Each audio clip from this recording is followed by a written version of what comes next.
The Gators, they're back.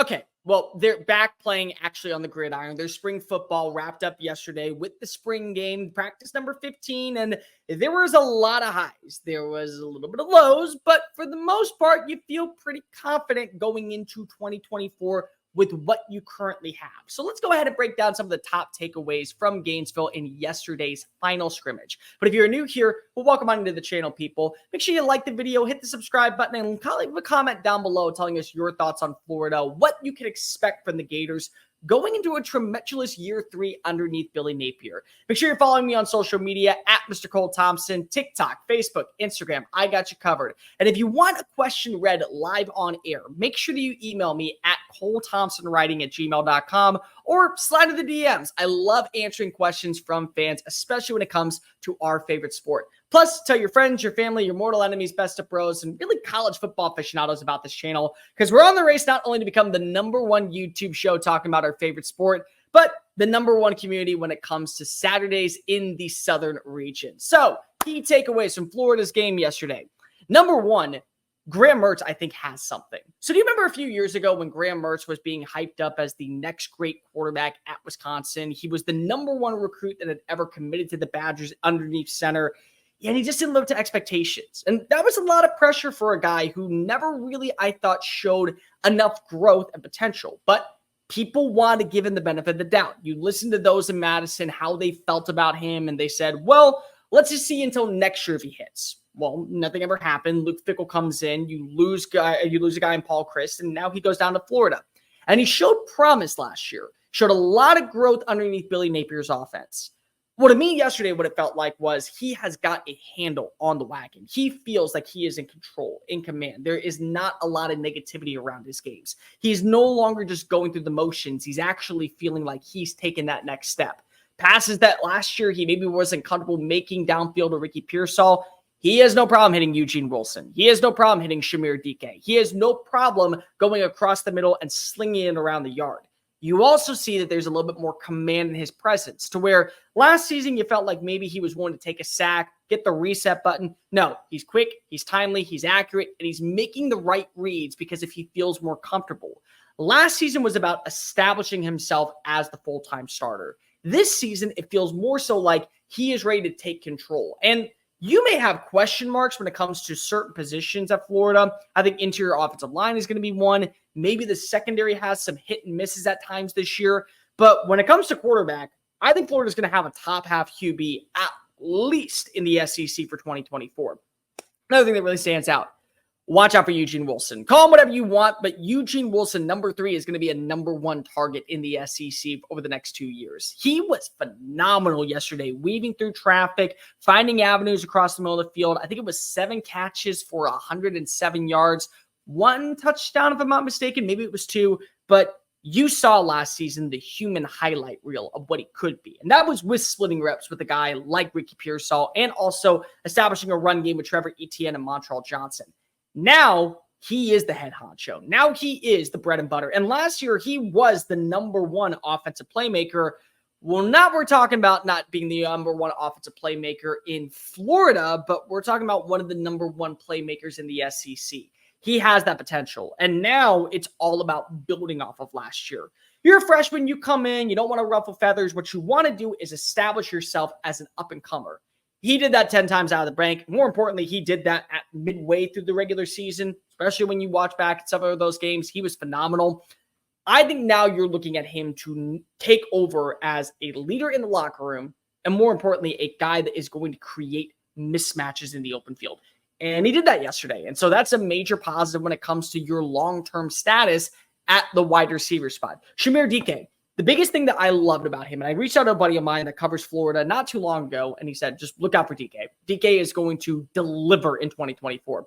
And yeah, you thought, well, maybe. And then you remember, oh, they had a relationship, him and Graham Mertz at Wisconsin. There was probably a little bit of selling, a little bit of advertising, a little bit of, give and take some when it came to getting DK down to Gainesville. And the one thing that you want to have when it comes to the SEC, it's a bona fide superstar receiver, but a nice complimentary piece. DK's got that. And DK was that at times in Madison over the last 2 years. Now he gets to be that with the quarterback that he established a great relationship with the Badgers going into 2024. So you got a 1-2 combination to replace Ricky Pearsall, and you feel better about your quarterback room. The offensive line you're going to have questions with. That's only going to be established once we get closer to the regular season and see where those flaws are. Because even if you say that you're going full speed in practice, this is a practice. This still is a game where you're not trying to watch your quarterback get hurt. You're not trying to lose anybody for the regular season. You're not trying to do too much. You're just trying to establish where the growth is. And there's growth at quarterback. And we got to talk about him. We got to talk about DJ Lagway. There was a reason why by the end of that game, you said, I see it. I get why he was a top 3 quarterback in every single recruiting metric. Accuracy, touch, velocity, speed, timeliness, deliberateness. I got to watch him a few years ago when he was at Willis High School, right up the road from where I live. And I remember seeing him move in the open field and watch it was about a 60-yard pass. I will never forget. Double move inside, the wide receiver breaks, and Lagway just overshoots it. And it's because the wide receiver wasn't up to speed. That will not be a problem in Gainesville, and it won't be for a while. They will find talent, whether it be in Florida, whether it be in Georgia, whether it be they go out and they get somebody from North Carolina that is a vertical burner and is just going to make his job easier. And I thought what was really cool is you watched him maneuver outside the pocket, make those platform throws, things that are starting to become major trends in college football, and he looked like he was a veteran. There's a reason why you say to yourself, ew, that's why he's actually QB2 on the depth chart. And he is. Now, a lot of people are going to say, well, what happens with Graham Mertz? This is Graham Mertz's team. Much like Quinn Ewers, I've had this argument with Texas fans all the time. Arch Manning may be a quarterback that you think gives you a better shot of winning a national championship simply based on his own. If we're playing a solo game, you are absolutely going to the bullpen, and that is your closer. DJ Lagway is your closer.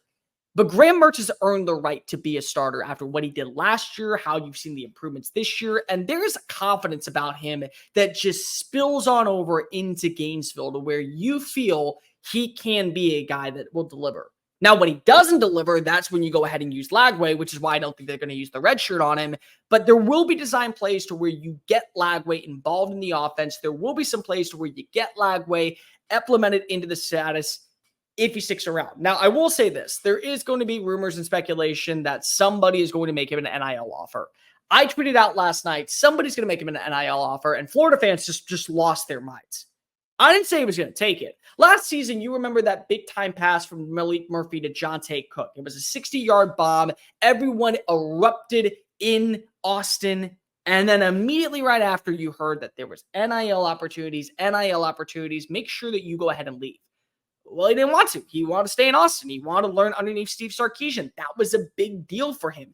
And so, just because you get an offer doesn't mean you have to take it. And if Billy Napier is as good as a salesman as we think he is when it comes to the quarterback room, this is going to be a moot point. But he is going to get an offer. There are going to be teams out there that will try to convince him to leave, which is why I think Florida fans, as much as you want to go ahead and say, well, would he leave? Probably not. And that's a reason for optimism.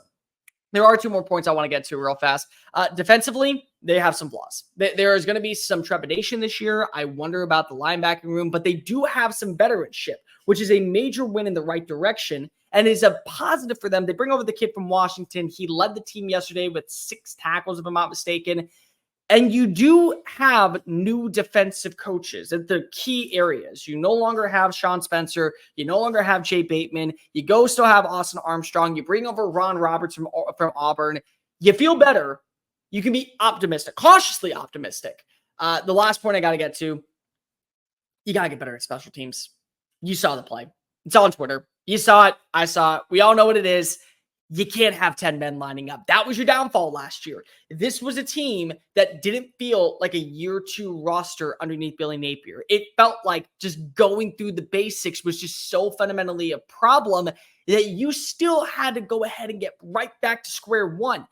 And you can't do that going into year 3. If you want to be taken seriously as a viable threat to actually be a resounding roster next season, you got to be able to make the minor mistakes actually not a big deal.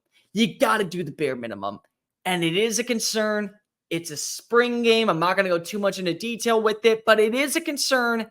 If you can get back to square one, I think that this team is going to be better. So what do we feel about Florida going into 2024?